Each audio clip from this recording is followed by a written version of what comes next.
Bhagyalakshmi upcoming எபிசோட இங்கே கமலா ராதிகாவை பார்க்கலான்னு வீட்டுக்கு வராங்க. இங்கே வந்து பார்த்தா ராதிகா ரொம்ப சோகமாக இருக்கிறத பார்த்த கமலா, என்னாச்சு ராதிகா, உன் மூஞ்சில் ஒரு சந்தோஷமே இல்லை, ஏண்டி என்ன ஆச்சு அப்படின்னு கேட்குறாங்க.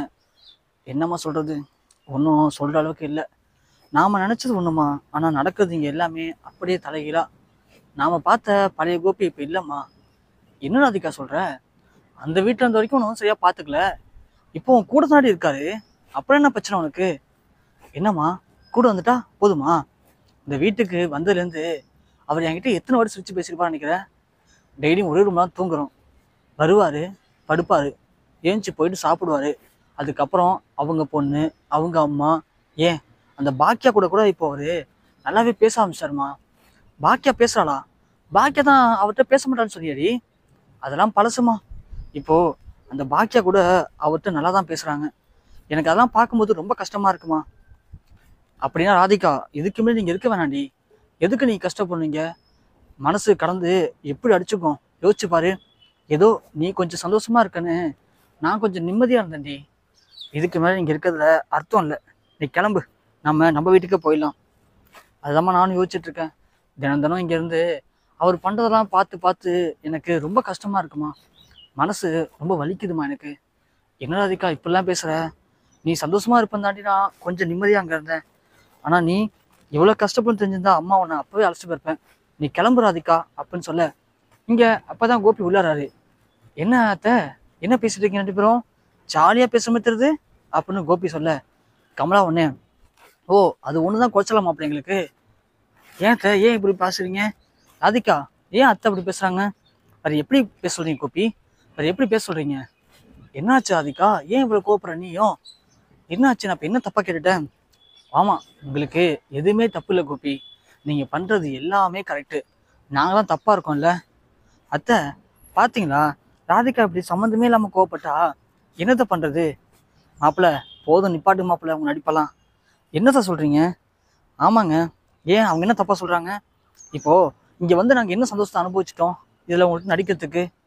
ஏன் ராதிகா, என் கூட தானே இருக்கீங்க, உங்கள் கூட இருக்குங்க, அவ்வளோதான். ஆனால் சந்தோஷமா இல்லை. இங்கே வந்த நாளில் இத்தனை நாளில் எத்தனை வாட்டி நீங்கள் என்னையும் மயோவையும் உட்கா வச்சு பேசியிருப்பீங்க? சந்தோஷமா 4 வார்த்தை சொல்லுங்க பார்ப்போம். எப்பா பாரு உங்கள் பொண்ணு, உங்கள் பையன், உங்கள் அம்மானு சேர்ந்து உட்காந்து டிவி பார்ப்பீங்க, அரட்டை அடிப்பீங்க, ஒன்றா சாப்பிடுவீங்க. ஆனால் நானும் என் பொண்ணு மட்டும் தனியாகவே தான் இருக்கோம் இந்த வீட்டில். கூட்டு குடும்பமாக இருக்கிறது பிரச்சனை இல்லைங்க. ஆனால் கூட்டத்தில் நாங்கள் இருக்கோமான்னு என்னைக்காவது பார்த்துருக்கீங்களா? இல்லையே. உங்கள் பொண்ணு பையன்லாம் தேடுவீங்க, ஆனால் எங்களை தேடினதே இல்லைங்க. என் பொண்ணு மயோ சின்ன பொண்ணு தாங்க. அவள் அப்பா பாசத்துக்காக ஏங்குறாள். அதுக்காக தான் அவளை இங்கே அழைச்சிட்டு வரதுக்கு நான் ஒத்துக்கிட்டேன். ஆனால் நீங்கள் என்ன சொன்னீங்க? எங்கள் அம்மா கிட்டேருந்து உன்னை பத்திரமா பார்த்துக்கிறேன், உனக்கு இனிமேல் இந்த கஷ்டமும் இருக்கான்னு சொன்னீங்க. ஆனால் நீங்கள் இங்கே வந்த நாள் முதல் உங்கள் அம்மா என்ன எவ்வளோ பேசியிருப்பான்னு தெரியுங்களா?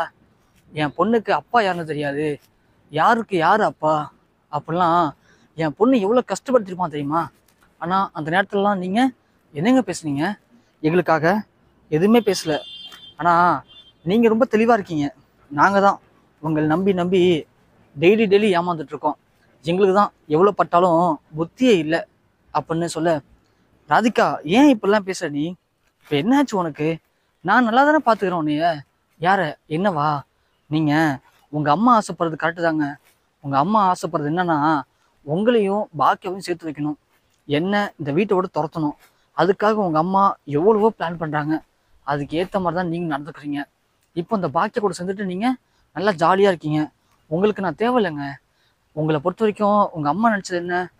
நானாக இந்த வீட்டை விட்டு வெளியே போகணும்னு ஆசைப்பட்டாங்க, அதை செஞ்சுட்டாங்க.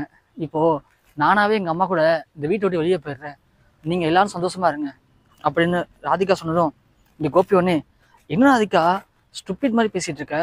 இப்போ என்ன நான் பாக்கியோட சந்தோஷமாக இருந்துட்டேன்? எங்கள் அம்மா ஆசைப்படுறது என்ன நடந்துச்சு இப்போது?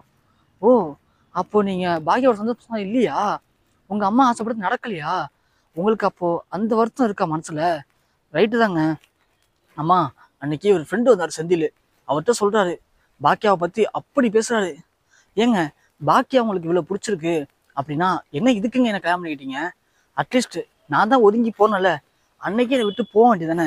திரும்ப திரும்ப வந்து எதுக்காங்க என்னை கூட்டி வந்து நீங்கள் வைக்கிறீங்க? அப்போ உங்கள் அம்மா ஆசைப்பட்ட மாதிரி நானாக உங்களை விட்டுட்டு போகணும் அதுதானே ஆசைப்படுறீங்க?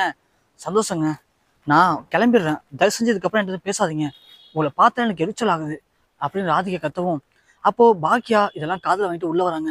ராதிகா, நீங்க பேசுறது ரொம்ப தப்பு ராதிகா, நீங்க தப்பா புரிஞ்சுக்கிட்டீங்க.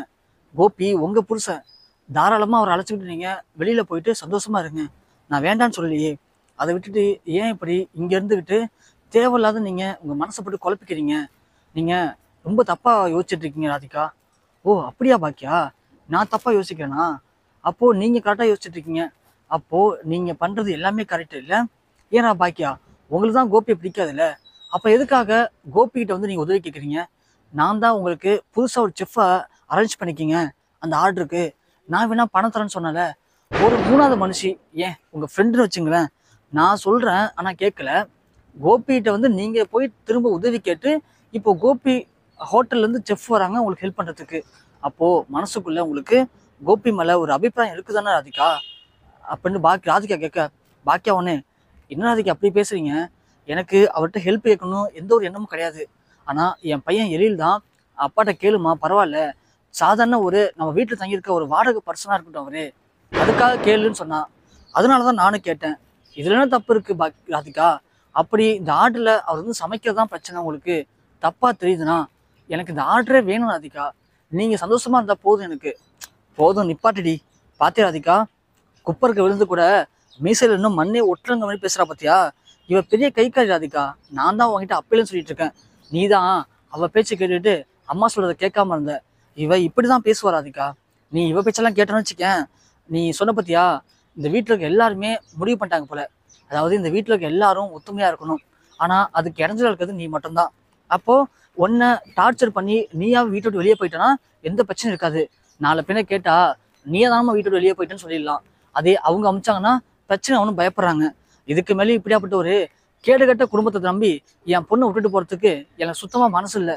ராதிகா, நீ பேக் எடு, நம்ம போயிட்டே இருக்கலாம், இதுக்கு மேலே இங்க இருக்கிறது எனக்கே சுத்தமா பிடிக்கல, பார்க்கறதுக்கே அருவருப்பா இருக்கு, நீ எல்லாம் ஒரு மனுஷனாயா அப்படின்னு கோபி பத்தி கேட்குறாங்க. உடனே பாக்கியா, இங்க பாருங்க, என்ன இப்படி பேசுறீங்க, அவர் என்ன தப்பு பண்ணிட்டாரு, நீங்களும் உங்க பொண்ணும் யோசிக்கிறது எல்லாமே தப்பா இருக்கு, நீங்க பண்றது ரொம்ப தப்பு அப்படின்னு சொல்லுவோம். வாயை மூடு பாக்கியா, தப்பு சரியெல்லாம் பத்தி பேசுறதுக்கு உனக்கு அருகதையே கிடையாது, நீ தான் உன் புருஷன் வேணும்னு சொல்லி டிவோர்ஸ் பண்ணிட்டல, அப்புறம் எந்த மூஞ்ச வச்சுக்கிட்டு உன் புருஷனை இங்க இருக்கிறதுக்கு அனுபவிச்சிருக்க, அப்போ இதுலயே தெரியலையா நீ எப்படியாப்பட்ட பொம்பளைன்னு சொல்லிட்டு, இதுக்கு மேலே நீ பேசுறது நாங்கள் கேட்கறதுக்கு எங்களுக்கு கொஞ்சம் கூட இதுவே இல்லை, நீ நிப்பாட்டிக்கோ ராதிகா, நீ பேக் எடு அப்படின்னு சொல்லிட்டு இங்க கமலா ராதிகா வச்சு வெளியே வராங்க. பாக்கியாவுக்கு கமலா பேசின ஒவ்வொரு வார்த்தையும் செருப்பா அடிச்ச மாதிரி இருக்கு. நாம நல்லது பண்ண போய் நமக்கு இவ்வளவு பெரிய அசிங்கம் தேவைதானா, இந்த கோபியால் நாம வாழும்போது அசிங்கப்பட்டோம், அவரை வீட்டை விட்டு வெளியே அமுச்சு கூட அசிங்கப்படுறமே அப்படின்னு இங்க ரொம்ப சோகமா நிக்கிறாங்க பாக்கியா. இங்க ராதிகா வெளியே வந்தோடனே ஈஸ்வரியை பாக்குறாங்க. சந்தோஷமா உங்களுக்கு இப்போ, நானா அந்த வீட்டோட வெளியே போறேன்னு நீங்க ஆசைப்பட்டீங்களே, இப்போ நானா வீட்டோட வெளியே போறேன், நீங்க எல்லாரும் ஒன்னா இருந்து ரொம்ப சந்தோஷமா இருங்க. ஆனா ஒண்ணு, என் வயிற்றுச்சவங்களை சும்மா விடாது, என் வாழ்க்கையை நல்லாவே நம்ப வச்சு ஏமாத்திட்டீங்களே அப்படின்னு சொல்லிட்டு இங்க ராதிகா கமலா அழைச்சிட்டு அப்படியே மயவும் அழைச்சிட்டு வீட்டை விட்டு வெளியே போறாங்க.